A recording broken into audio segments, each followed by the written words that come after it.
Hey there. I am so thrilled. Today is day 5 of the Draw the Circle Prayer Challenge. And today rings true to my heart in a special way because it is called Write It Down. And if anybody knows me, from the time I was a kid, I was always found with either a book in my hand or I had paper and pen. I've always been a writer. And so I was so thrilled when he talked about one of the statements, how he starts it off and also concludes it, is that the shortest pencil is longer than the longest memory.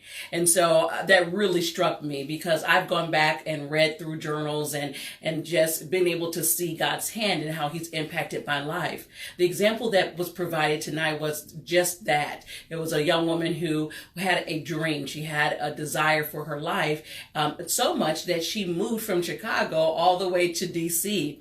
And even when she got turned down the first time, she went back a year later and she was able to land the position of her dreams. And throughout that journey, she was writing it down and to be able to go back and reflect on what God had done over her life. You know, we can consider, how much do I write? I don't have the time to write. It doesn't have to be a dissertation. You can write a couple of sentences down, but just to be able to document what God is doing in our lives. There's a statement that was in the reading for tonight that I thought was really phenomenal. It says, why should you write? Because, and it cites Habakkuk 2:2 is where the conversation is from.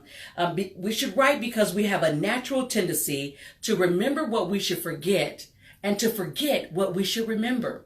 And so I wrote out to the side, if you can see, I have notes all through my content, but I would say we should remember what God has done and forget what we've done. Sometimes we focus on the things that we've accomplished or the things that we failed in, instead of always maintaining our focus on what God has done. Write it down. So as we lean into day 6 on tomorrow, I look forward to connecting with you again as we draw closer to God in our prayer life through the Draw the Circle Prayer Challenge. Write it down.